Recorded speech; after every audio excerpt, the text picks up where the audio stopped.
So good morning. Good morning. Excited to be here. So thank you, Vanessa. So my name is Veronica Buitron. And my intention in this talk is to share my experiences and see if we can get inspired to action. Okay? So who am I? As Vanessa said, I'm an entrepreneur. I'm a co-founder and a CTO of a Chicago tech firm called TangoCode. But I'm also a Latina and a proud mom of 3 kids.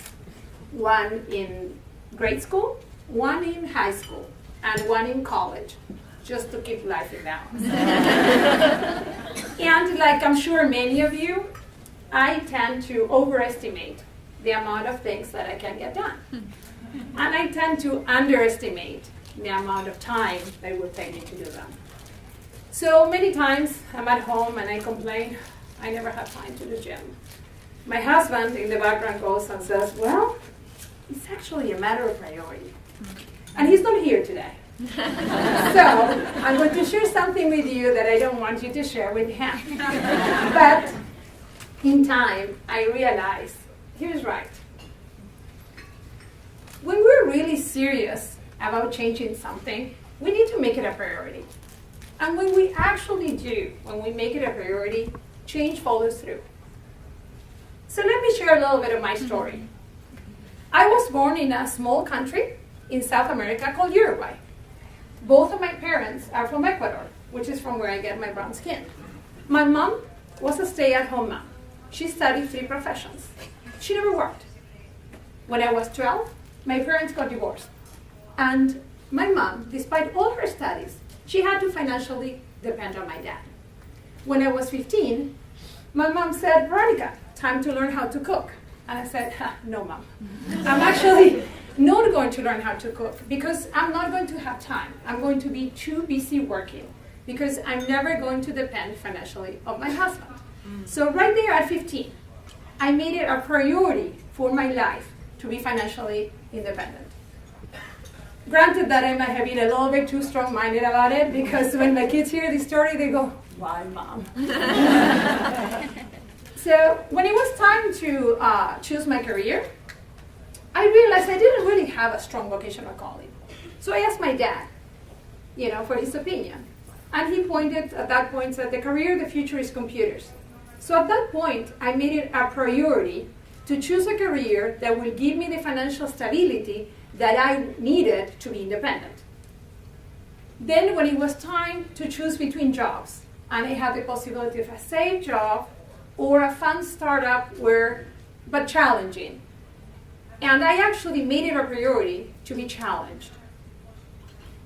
And when that job in that startup brought me to the United States in 1995, to Kansas, where I had the double whammy of being a Latina and a woman in tech, I made it a priority to prove that I belong to every table I have the opportunity to sit at. So when I'm asked about my company, TangoCode, how we're able to be, 45 people, a little bit shy than 50, but we represent 11 countries. How we're able to make it so diverse? What do you think the answer is? Priority. We made it a priority, listening. Good. Okay. However, we still have quite a bit to learn. And we need to continue working at it. Women represent 35% in TangoCode, and our next priority is to take it to 50%, at least. We have heard many times the benefits of having a diverse workforce. We know that companies with a diverse workforce have more innovation, they have better customer insights, they're more creative. We have data all over the place that shows that these type of companies perform better, and actually they even can enjoy a higher revenue growth. So the data is there. However, it is 2018, and according to the 2018 Atlassian survey of the state of diversity and inclusion in the US, despite of the massive attention and discussion around diversity and inclusion, the survey found that most of the tech industry have not made substantial progress towards building balanced teams. The question is, why? This year's results show that fatigue has set in, that progress has stalled, that people are actually tired of talking about diversity and inclusion and frustrated by not seeing those talks turn into impactful actions. And although 80% of the respondents said that diversity and inclusion is important for them, the results actually show that actions had declined across the board. So that's why when Rami and Jasmine approached me about the speaking opportunity, I was excited to have this conversation. And this conversation is going to be about what actions can we take? Data is on our side. According to Google, there are more than 100,000 software and IT services companies in the US. More than 99% of those are small to medium-sized business companies like mine. So we don't need to wait for Congress, for Fortune 500 companies to lead the way on how to change the face of technology. We have the power to do it. We spend about a third of our life at work. And what do we want to see more in our workplace, what we experience outside of life? And obviously, if you're here today, it's because diversity and inclusion is important to you, and you want to see it at your workplace. So let's imagine what it would happen, right, if we all decided right now, right here, to make it a priority to start taking actions that would change the face of technology, each of us. Can you imagine what's possible? So to do that, what I'm going to do is I'm going to share with you 5 actions that we have done towards our experience to see if you can take to do it. And I want to see, like, of these actions, the idea is if you make it a priority, we can change. And if you don't make it a priority, according to my husband, it's maybe because you're not that serious about it, which is what he thinks about me and Joe. So in our company, in my company, TangoCode, we're brought to solve complex problems. And the way that we solve them is by taking that big complex problem and we break it down in small doable pieces. And that's exactly what I'm going to do with this talk about diversity and inclusion, such a big subject. We're going to break it down to actually doable actions. Okay? And who is the we? Who is basically the we that can do these actions? Put your hand up if you have a management position at a tech company. Okay, nice. Give your hand up. Give your hand up. Now put your hand up if you work at a tech company, any position. Nice. Now let's look at each other. We are all agents of change. Each one of us. So let's see what we can do. Okay, action number 1. Cultivate inclusion. So diversity is a numbers game, but the real game changer is inclusion. Changes really start to happen when minorities feel that they belong. They feel that they're part of the equation. They feel that they matter. And actually, when that happens, then they start talking. What a great place is to work here. And then magic starts to happen. So what you can do, help make your workplace a place where minorities can bring their authentic self, and they can expect that the differences are going to be respected. And even more than that, celebrated. So what do we have done at TangoCode to do that? What do we have done to cultivate inclusion? We actually have done small gestures, but impactful. What we do is we encourage days where people can bring food from the different countries. So everybody can enjoy food for different countries, and we fund it by the company. We also basically celebrate the birthdays. We first sing in English, but after we sing in English, we sing in the language of the person that we're celebrating. We encourage heritage stories, and we make a point to highlight across the company any action that anybody does to support inclusion. For example, this picture. I don't know where's the issue. So this picture, what it is actually a series of slacks, okay, that happen in the morning. Let me explain you.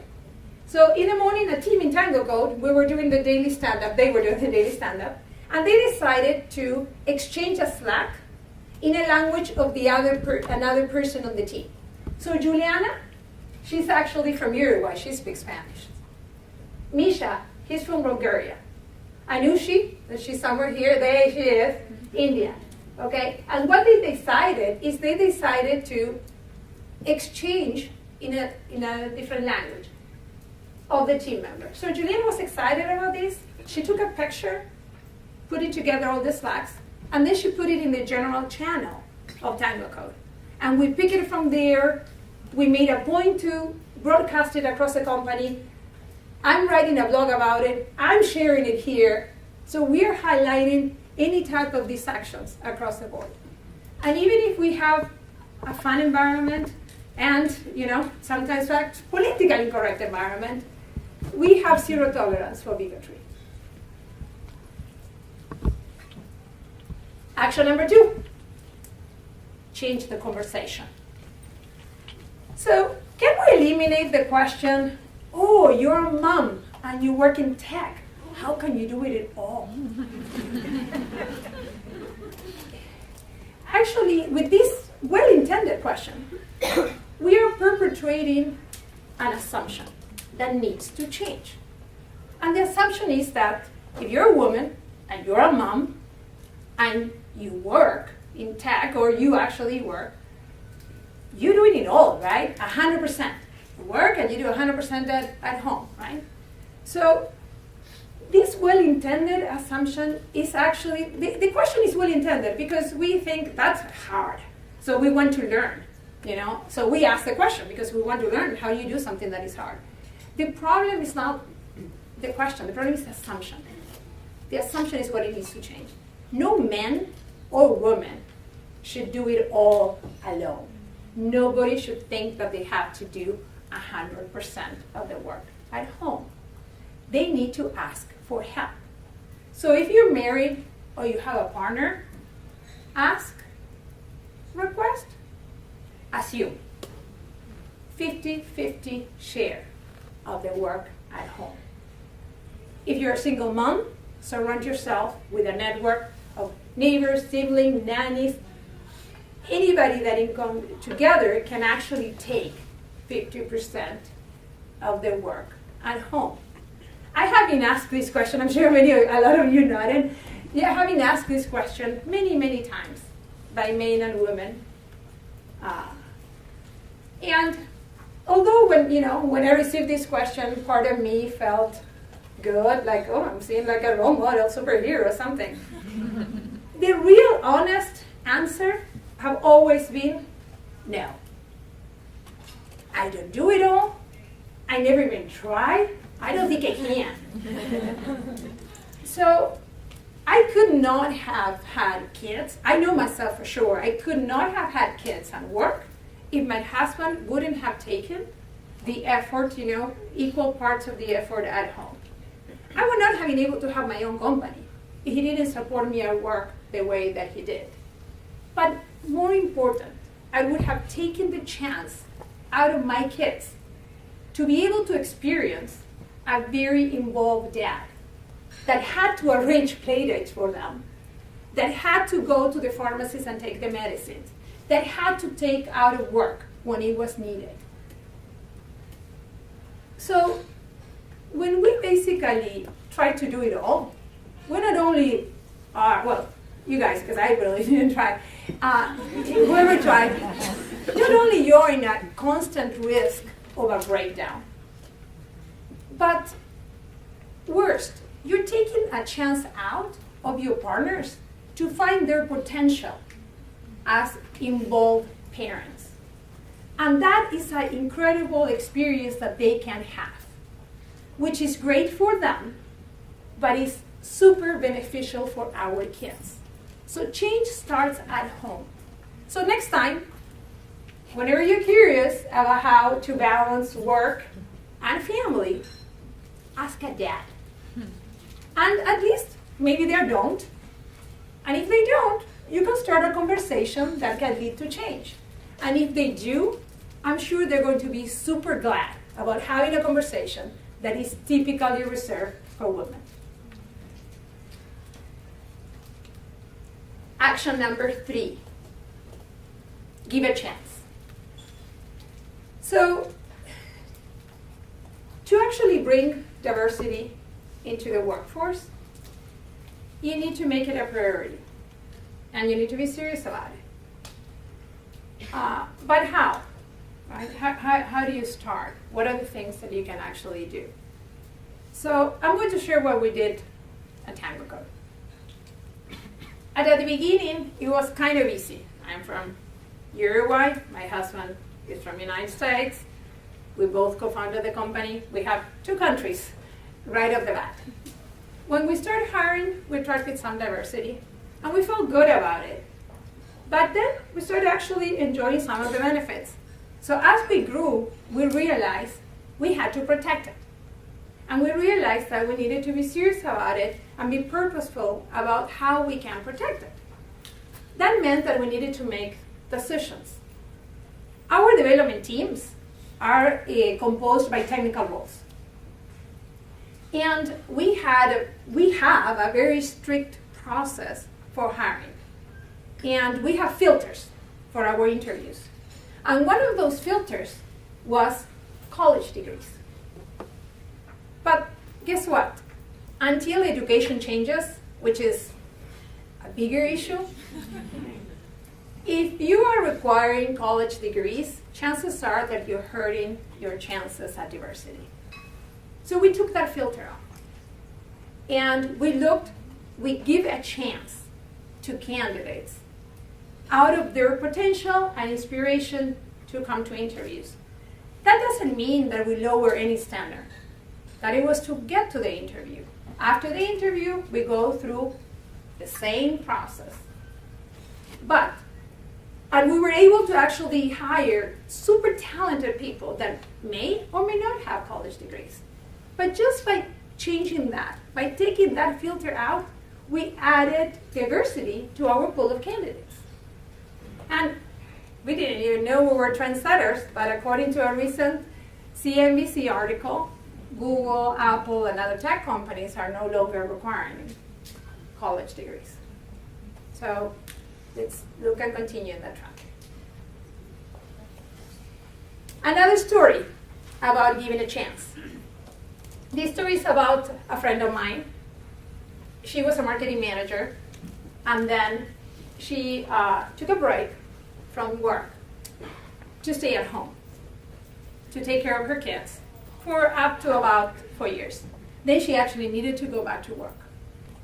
And she started looking for a job, and a year passed, and she didn't have a job. And her main challenges were 2. First challenge was that in her time out, marketing had changed quite a bit, and she needed to figure out a way that she could get through that resume gap. The second challenge that she had, it was that she was afraid on the interviews, where she had to go to the interviews and kind of justify that time out, like if it was a bad thing, when actually she was proud of it. So we gave her a chance, and she started working with us, first as a freelancer, and then turned into a full-time position, but totally knowing that we knew it was a short time. It was a short-term thing, because we knew that once she was able to cover the resume gap, and that she was able to brush her skills in marketing, she could find a job that better matched her skills, and to be honest, we couldn't afford her. You know? So we gave her that chance, and today she's a senior director at global marketing in a Fortune 500 company. And I couldn't be prouder of her. And when we talk about this experience, she says that the action, the tangible action that she can think about it is that in a short period of time, she was able to cover her resume gap, be up to date with marketing and the industry to find a job. But the intangible benefit that she got was that work brought her back, gave her back the confidence that she once had. And that's basically what was able to get there. For us, for TangoCode, we were able to use her help, and we were able to actually learn how bigger companies do marketing. So for us, it was also a win-win situation. But furthermore, it made us better because we were able to give somebody a chance. So look around and be purposeful and think hard about giving a chance to candidates based on their ability to learn, their inspiration, how charged they are, and not really based on resumes.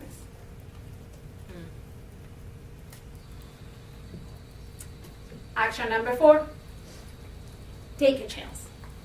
This take a chance action had 2 different areas that you can see it.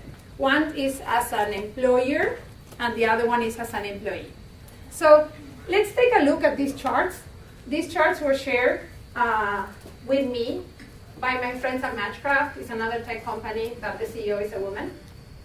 And if we look at the chart, actually now it's on the right, in my notes were on the left. If we look at the chart on the right, source of career support for women in STEM, the main source is managers.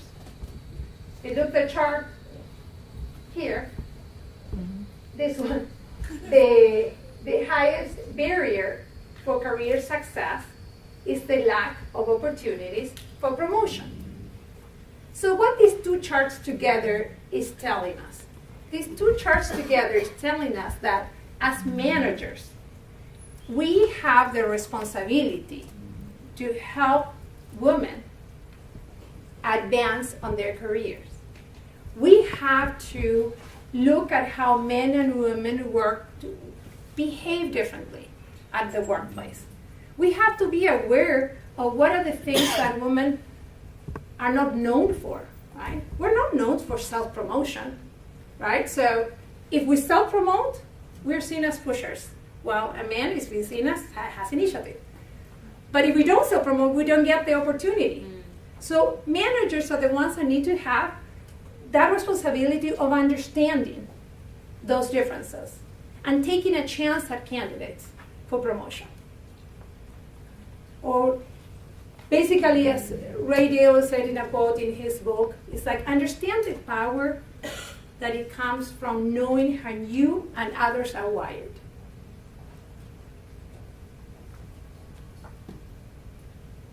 Now as employees, you're a woman, an employee, and somebody offers you an opportunity that you're not sure you can do, don't think about it. Say yes. Take that chance. Take that opportunity. Because if somebody is offering you an opportunity, chances are that they're seeing something in you that you might have no clue. You don't know yet. But it's not, somebody doesn't offer you opportunity because of a series of magical events. Yeah, it's because they're seeing something in you. So don't negate that. Don't start double analyzing, double checking. Is he sure? Is me? Yeah, just do it. Just say yes. Let me share experience. One of my experiences on this. So when I was doing my thesis in the university, tech companies provided real projects for that. But the students have to actually get hired for those if they wanted to do it. But if you didn't, then you did a project at the university, lab project. The problem was there were about 15 projects, and there were about 50 of us. My problem, I had 0 in one project. So I really wanted to get it. I didn't know the company, but the project was to do a generator for a machine that my dad had told me that I was going to need for a potential project. So I really wanted that, went to the interview, got the job. I was amazed at my luck because when I went to the interview, I didn't understand anything of what they did. Nothing. I thought about saying no because I really didn't understand, but I said yes. And that led to a tremendous opportunity. That led to starting in a small company that was 9 people that grew out to be one of the biggest software companies in Uruguay. That with a representation of about 30 countries, that led to the opportunity of me coming to the United States and led to an opportunity for later have my own company. So it was like amazing. When after a little bit I start working there, I asked the president. I was just curious. I was like, what? So why did you hire me when it was kind of clear that I really didn't understand what you guys were doing? And he looked at me and he said, yeah, it was clear. But let me tell you why. Because when you call for the interview, for the interview, it was late in the evening. And I asked you when you want to come. And you said, what about now? And we went through the interview, and at the end of the interview, you said, I have no idea what is the next step, but you have to hire me. So he said, I knew I was dealing with initiative, and I knew I was dealing with passion. And I knew I couldn't teach that, and I couldn't, buy that. So the reason why they hired me had very little to do with the knowledge that I had at that time. And it had everything to do with something that he saw in me that I was not aware of. So the next time that you offer an opportunity, don't limit yourself. What is going to limit you later? Just jump on it and say yes. You can always learn later.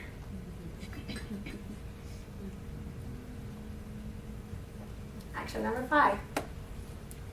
Be purposely aware of your bias. So we all like to think that we are objective and unbiased. The reality is that we're not. We are subjective and we're biased. The point is to be very aware of it and to basically tackle that bull by the horn and be sure that, your own bias, I know I'm biased, but I need to be aware of it and I need to be sure that that doesn't dictate my actions and my decisions. So be purposely aware of your bias. For example, look at your network. If your network is not diverse, then make a point of looking outside of your network to somebody else's network that is showing the diversity that you want, that you're looking after. Okay? Be purposely aware of your bias. Look at the language of the job postings on the companies that you work. 2 years ago, Atlassian did that, and they actually revised their job postings, trying to get them more gender neutral. They realized that a job posting that will say manage a team will attract more male applicants. If the job posting will say develop a team, it will attract more female applicants. But if the job posting said lead a team, it will be more gender neutral. So job postings that said high performance culture, all-star, hunters and farmers. Who do you think are they attracting? More male applicants, right? And when you repeat those words over and over and over in every one of your job postings, you are talking about your culture. So do not discount the power of language. Okay? Atlassian, they were able to move the needle. And they changed all the job postings. And in 2017, they were able to cover 57% of the technical roles with women. And it was up from a 10% 2 years before. So do not discount the power of language. Be purposely aware of your bias. We're here, right? We all want to support women. Look at your LinkedIn. Look at your Twitter. Who are you following? Are you following more men or are you following more women? I was asked that question. I went to my LinkedIn, and for sure I was following more men. So I actually now became more aware of that, and I'm making a point to follow women. Be purposely aware of your bias. Don't let your own bias of your own gender and your own ethnicity dictate the way that you're going to dress, the way that you're going to act, the way that you're going to write. Yes, we need to prove that we belong to the table. However, we cannot be so conscious, so overly conscious about our accent, about being too emotional or be too expressive, right? That we start to limit, our actions, and we start to limit, our participation. And then when we limit that, somebody else, probably somebody from the majority, will actually take the opportunity, and we see it's a self-fulfilling prophecy. So be purposely aware of your bias, and be sure that you don't act, you don't limit yourself according to what you think about your gender and your ethnicity. You know what?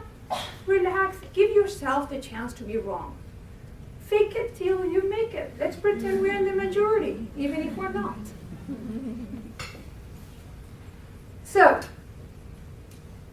as a conclusion, let's not ask what the industry or when the industry or how the industry is going to do to change the face of technology. And let's ask ourselves what actions we can do, starting today, to cultivate inclusion, to change the conversation, to give a chance, to take a chance, and to be purposely aware of your bias. And then, one agent of change at a time, we can change the face of technology if we make it a priority. Thank you.